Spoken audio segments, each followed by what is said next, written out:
पिछले पार्ट में हमने देखा कि बुफेंग के एल्केमी स्किल से मिस्टर चाओ बहुत ज्यादा इम्प्रेस हो जाते हैं और वो उसे अपने एक दोस्त के बारे में बता रहे थे जिसे बहुत खतरनाक डिजीज है। उस ऑनलाइन के बारे में सुनने के बाद बुफेंग उन्हें ट्रीट करने के लिए रेडी हो जाता है, जिसके लिए वो 9 नीडल सोल मेथड का यूज करने वाला था। मिस्टर चाओ के साथ ही फैमिली के अंदर पहुँचने के बाद शॉन्ग शांग उसे देखकर उसका मजाक उड़ाने लगती है। उसे बुफेंग पर बिल्कुल भी भरोसा नहीं था, इसलिए वो अपने एक फेमस डॉक्टर मिस्टर गाओ को बुला लेती है, जो इनडायरेक्टली बुफेंग की बहुत ज्यादा डिसरिस्पेक्ट करता है। इन सब से चिढ़ने के बाद बुफेंग तो वहाँ से निकलने वाला था, पर मिस्टर चाओ उसे समझाते हुए वहाँ रोक लेते हैं। इस पार्ट की स्टार्टिंग में दिखाते हैं कि बुफेंग मिस्टर चाओ की बात सुनने के बाद उस डिजीज को क्योर करने के लिए रेडी हो जाता है, जहाँ उसे अपनी स्पिरिचुअल आई की हेल्प से उस ओल्ड मैन के हाथों में एक अजीब सा ऑरा सेंस होता है। वहीं दूसरी तरफ डॉक्टर गाओ को दिखाते हैं, जो शॉन्ग शांग से पूछ रहे थे कि मैंने तुम्हें जो जो टेस्ट कराने को कहे थे तुमने वो करा दिए है ना। शॉन्ग शांग के हाँ कहने पर डॉक्टर गाओ कहते हैं ठीक है, मुझे उन टेस्ट की रिपोर्ट दिखाओ। उस रिपोर्ट को देखने के बाद डॉक्टर गाओ काफी ज्यादा सीरियस नजर आते हैं। उनका ऐसा रिएक्शन देखने के बाद शॉन्ग शांग काफी ज्यादा घबराते हुए कहते हैं कि डॉक्टर गाओ क्या मेरे ग्रैंडफादर ठीक हो जाएंगे ना, उनके बचने के कोई चांस नजर आ रहे हैं आपको। डॉक्टर गाओ जो पहले इतने ज्यादा कॉन्फिडेंट थे कि वो तो शॉन्ग शांग के दादाजी को बिल्कुल ठीक कर देंगे, वो इस रिपोर्ट को देखने के बाद कहते हैं कि ये ओल्ड मैन बहुत ज्यादा बुरी तरीके से बीमार है और अगर मुझसे पूछा जाए तो मैं तुमसे कहूँगा कि अपने दादाजी के फ्यूनरल की तैयारी कर लो। ये सुनकर तो शॉन्ग शांग बहुत ज्यादा शॉक रह जाती है। वो डॉक्टर गाओ का हाथ पकड़ते हुए कह रही थी कि आपने तो कहा था कि आप इन्हें ठीक कर देंगे, कोई तो रास्ता होगा ना इन्हें ठीक करने का, अपनी तरफ से कोशिश तो कीजिए। शॉन्ग शांग के फादर भी डॉक्टर गाओ को फोर्स करने लगते हैं, ये कहते हुए कि डॉक्टर गाओ आप बहुत ज्यादा स्पेशलिस्ट हैं, तो प्लीज ऐसे बिना कोशिश किए हार मत मानिए, चाहे कितनी भी रकम क्यों ना लगे मैं इससे देने के लिए तैयार हूँ, बस आप किसी भी तरीके से मेरे फादर को ठीक कर दीजिए, आपका बहुत बड़ा एहसान होगा हमारी फैमिली के ऊपर। ये सुनकर डॉक्टर गाओ कहते हैं कि मैं डॉक्टर हूँ, भगवान नहीं, मैं किसी की बीमारी ठीक कर सकता हूँ लेकिन हर कोई बीमारी ठीक नहीं कर सकता। ये जो ओल्ड मैन बीमार है ये काफी लंबे समय से बीमार है और अब इनकी बीमारी हद से ज्यादा बढ़ गई है जिसे मैं क्योर नहीं कर सकता,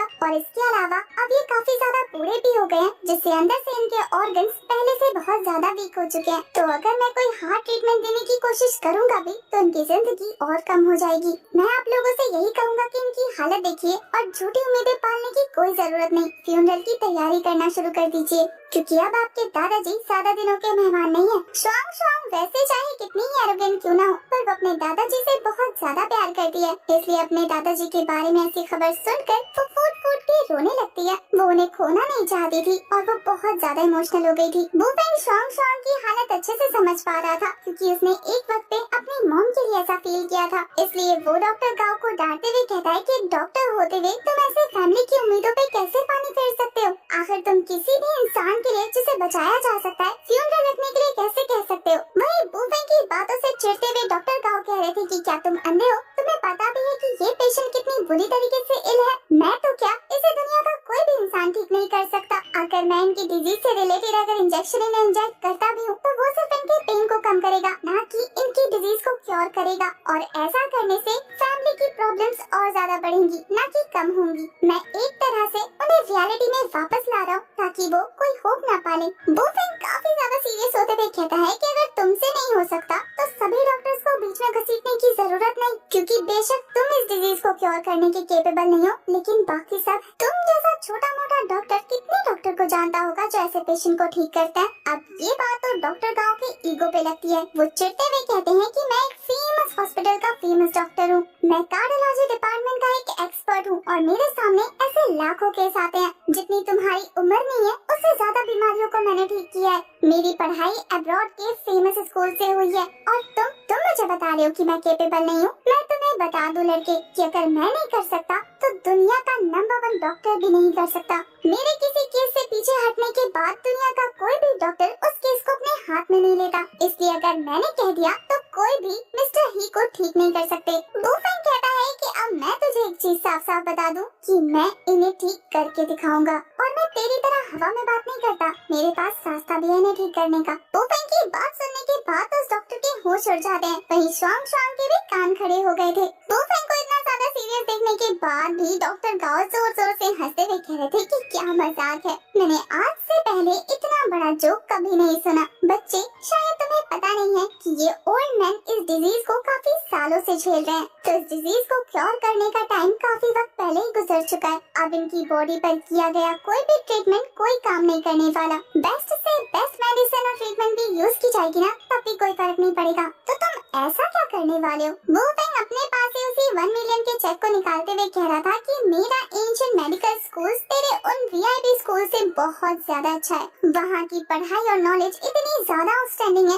जिनके बारे में तुम सोच भी नहीं सकते। मेरे हाथ में ये जो चेक है ना, ये इस बात को साबित करता है कि मैं अपने काम में कितना अच्छा हूँ। और ये चेक भी मुझे उसी मेडिसिन की प्रिस्क्रिप्शन से मिला है जो मिस्टर ही के लिए तैयार किया जाने वाला है। पहले तो डॉक्टर गाओ इस बात को बहुत ध्यान से सुनता है, उसके बाद जवाब देते हुए कह रहा था कि हमारा इतना ज्यादा एडवांस मेडिकल ट्रीटमेंट भी कुछ नहीं कर सकता। और तुम्हें क्या लगता है कि तुम्हारे वो 2000 साल पुराने मेडिकल ट्रीटमेंट इस डिजीज को ठीक कर सकते हैं? वो तो काफी ज्यादा कामली डॉक्टर गाओ के कान के पास जाकर कहता है कि मैं इसे ठीक करके दिखाऊंगा। वो की बात सुनने के बाद डॉक्टर गाओ कहते हैं कि ठीक है, एज अ डॉक्टर हमारे लिए जिंदगी बचाना बहुत ज्यादा मुश्किल होता है और ये सबसे अच्छा काम है। तो अगर तुमने इस मरते हुए इंसान को अपने स्किल्स की मदद से बचा लिया तो मैं इस खबर को न्यूज़पेपर पे छापूंगा, और अगर तुमने इन्हें ज्यादा टॉर्चर नहीं किया तो मैं तुमसे माफी भी मांगूंगा, जैसा मैंने तुम्हारे बारे में सोचा उसके लिए। डॉक्टर गाओ से कहता है कि ठीक है, अब जब तुमने मुझ पर भरोसा किया तो मेरी ट्रीटमेंट पर भी करना होगा।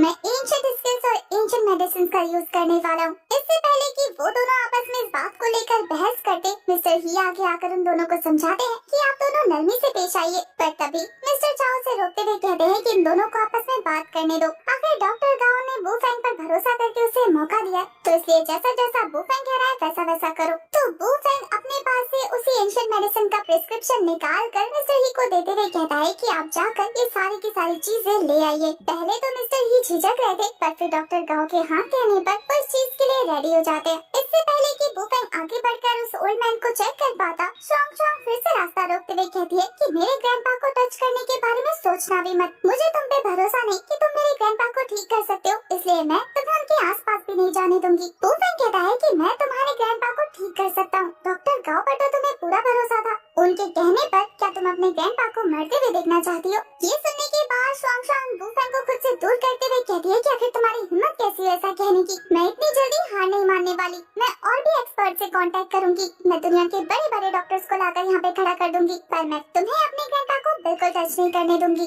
उसके फादर उसे शांत कराते हुए कहते हैं कि शॉन्ग शॉन्ग गेस्ट से इस तरीके से बिहेव नहीं करते हैं, उन्हें अपना काम करने दो। पर वो वू फेंग की तरफ देखते हुए कहती है कि मेरे ग्रैंडपा ऑलरेडी बहुत ज्यादा बीमार है और मैं नहीं चाहती कि कोई भी ऐरा गहरा उन्हें टॉर्चर करे। अब शॉन्ग शॉन्ग की बातों पर तो वू फेंग को हंसी आ गई थी। वही उसके फादर कहते हैं कि डॉक्टर गाओ इस लड़के पे भरोसा कर रहे हैं, तो तुम क्यों नहीं कर सकती? शॉन्ग शॉन्ग मिस्टर चाओ की तरफ देखते हुए कह रही थी कि आप इतने सालों से मेरे ग्रैंडपा को ट्रीट कर रहे हैं एंशिएंट मेडिसिन की हेल्प लेते हुए। इतने सालों में आप मेरे ग्रैंडपा को ठीक नहीं कर पाए और ये कल का आया लड़का मेरे ग्रैंडपा को क्योर कर लेगा। मुझे इसकी मेडिकल स्किल्स पे जरा भी भरोसा नहीं है। मिस्टर चाओ को शॉन्ग शॉन्ग की अपने लिए कई बातें सच लगती है, इसलिए वो बहुत ज्यादा निराश होते हुए उससे कहते हैं कि शॉन्ग शॉन्ग किसी भी कवर को देखकर बुक को जज करने की जरूरत नहीं है। तुम्हें पता है मैं इतने सालों से उस प्रिस्क्रिप्शन को कंप्लीट नहीं कर पा रहा था जिसे इस लड़के ने आधे दिन में कंप्लीट कर लिया। उस प्रिस्क्रिप्शन के बारे में सुनने के बाद तो मिस्टर ही को भी अब वू फेंग पर पूरा यकीन हो गया था। वो शॉन्ग शॉन्ग से कहते हैं कि इसे एक मौका दो,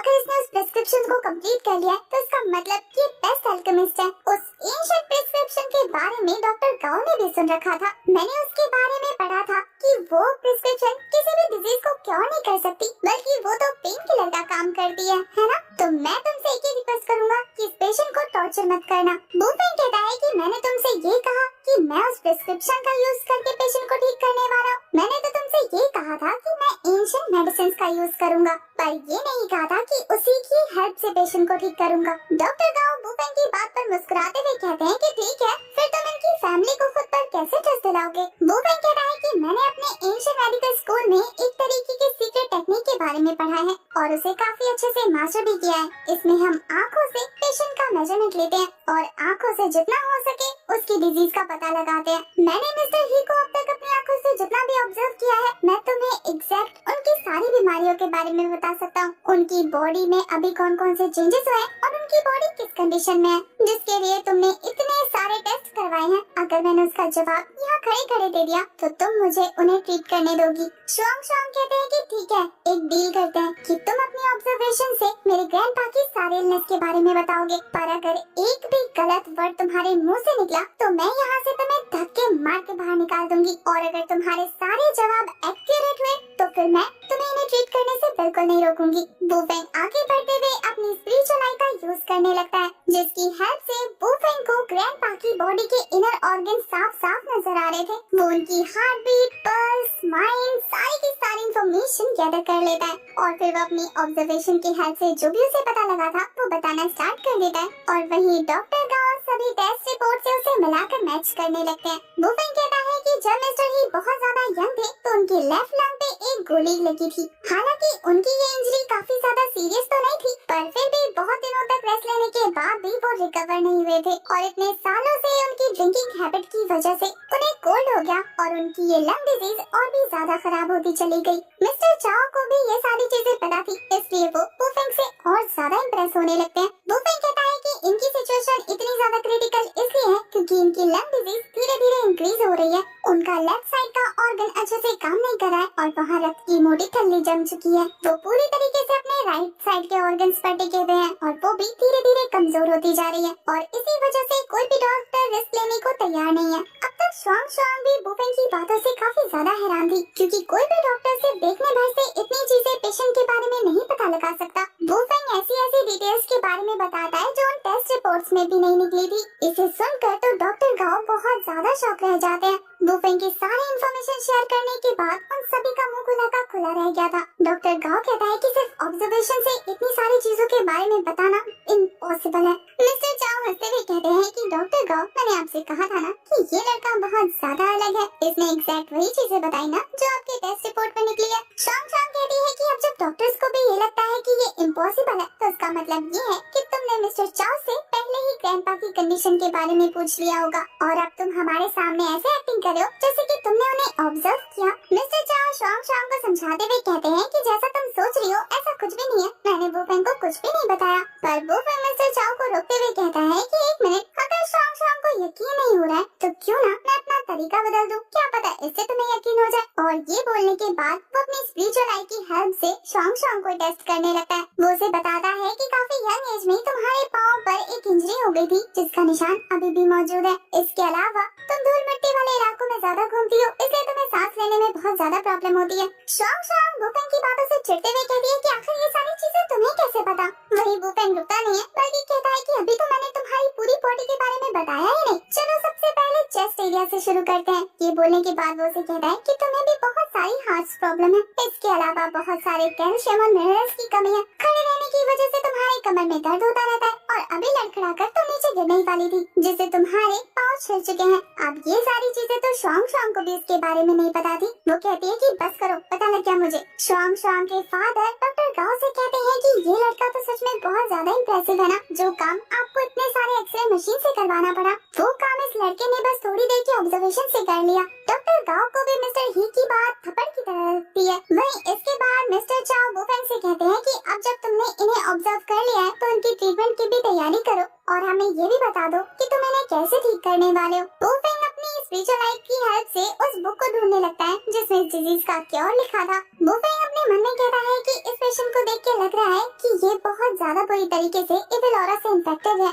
9 नीडल सोल मेथड की हेल्प से वो उस ऑरा को बाहर निकालेगा, पर ऐसा करने से भी वो पूरी तरीके से रिकवर नहीं होंगे। उसके लिए उसे प्रीमोर्डियल एनर्जी का यूज करना होगा हील करने के लिए। क्या पता उसकी हेल्प से वो पूरा का पूरा इविल ऑरा इनकी बॉडी से बाहर आ जाए। मेरे एशियन मेडिकल स्कूल्स में इन चीजों के बारे में ऊपर से बताया था। अब मुझे एक ऐसी बुक चाहिए जो इसके बारे में मुझे अच्छे से इन्फॉर्मेशन दे सके। काफी देर तक स्कैन करने के बाद वुफेंग को वो बुक मिल जाती है जिसमें स्पिरिचुअल पावर को कंबाइन करने का मेथड लिखा था ब्लैक वायर के जरिए। उस बुक की नॉलेज देखने के बाद वुफेंग अपने एक्यूपंक्चर किट को बाहर निकालता है। एक एक करके वो नीडल में अपनी स्पिरिचुअल एनर्जी कंबाइन करके उसे उस पेशेंट की बॉडी पे इंजेक्ट करते जा रहा था। वहाँ मौजूद सभी लोग हैरान थे। मिस्टर चाओ की आंखें तो फटी की फटी रह जाती है। वहीं मिस्टर ही उससे सोचते थे कि ये क्या चल रहा है। मिस्टर चाओ कहते हैं कि जिसके बारे में आज तक मैंने सिर्फ सुना था और सिर्फ नॉलेज इकट्ठी की थी, आज उसे अपनी आंखों के सामने होता देखूंगा।